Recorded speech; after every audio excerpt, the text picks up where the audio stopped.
Assalamualaikum warahmatullahi wabarakatuh. Salam sejahtera untuk kita semua. Perkenalkan, saya Insinyur Farizal Adnan, STMSC, dari Program Studi S1 Teknik Lingkungan Universitas Mula Warman. Saya akan menyampaikan materi terkait dengan akuntabilitas pegawai negeri sipil. Apakah tugas dari pegawai negeri sipil? Ada 3 tugas dari pegawai negeri sipil. Yang pertama, melaksanakan kebijakan publik yang sudah dibuat oleh pejabat pembina kepegawaian sesuai peraturan perundang-undangan. Yang kedua, memberikan pelayanan kepada publik secara profesional dan berkualitas. Dan yang ketiga, mempererat persatuan dan kesatuan Negara Kesatuan Republik Indonesia. Ada perbedaan antara responsibilitas dan akuntabilitas. Apakah itu?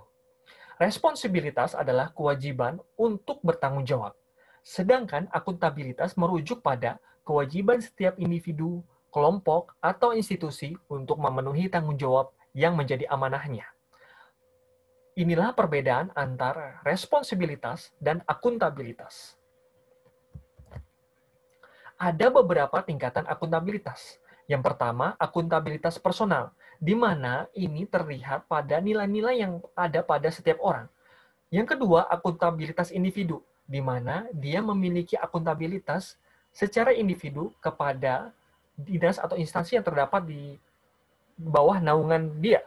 Yang ketiga, akuntabilitas kelompok, di mana sebuah kelompok ataupun sebuah instansi memiliki akuntabilitas. Yang selanjutnya, akuntabilitas organisasi, di mana organisasi-organisasi tersebut memberikan akuntabilitasnya kepada organisasi-organisasi yang lain dalam sebuah kesatuan.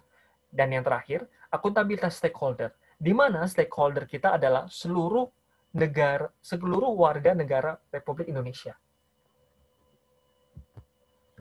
Bagaimanakah kita menciptakan lingkungan kerja yang akuntabel?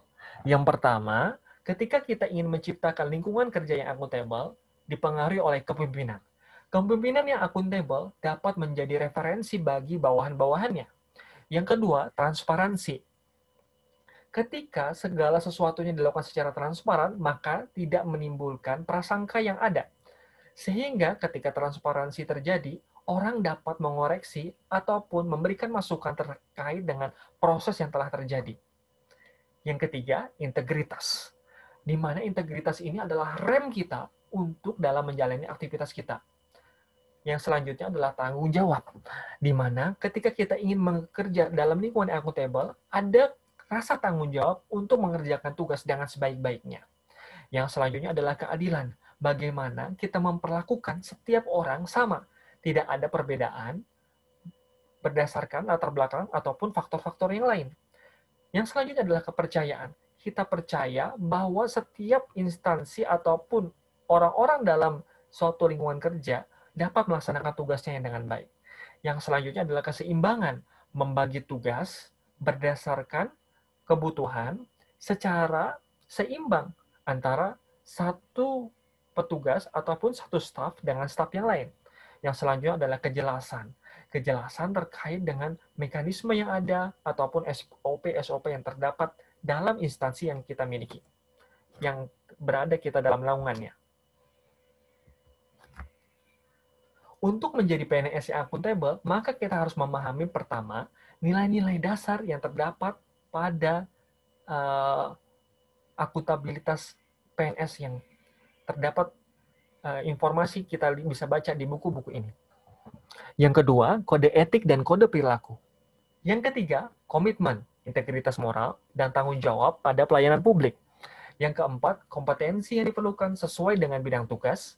Yang kelima, kualifikasi akademik. Yang keenam, jaminan perlindungan hukum dalam pelaksanaan tugas. Dan yang ketujuh, profesionalitas jabatan. Demikian yang bisa saya sampaikan. Terima kasih. Marilah kita menjaga Indonesia. Kubangun, kujaga, dan kubela. Wassalamualaikum warahmatullahi wabarakatuh.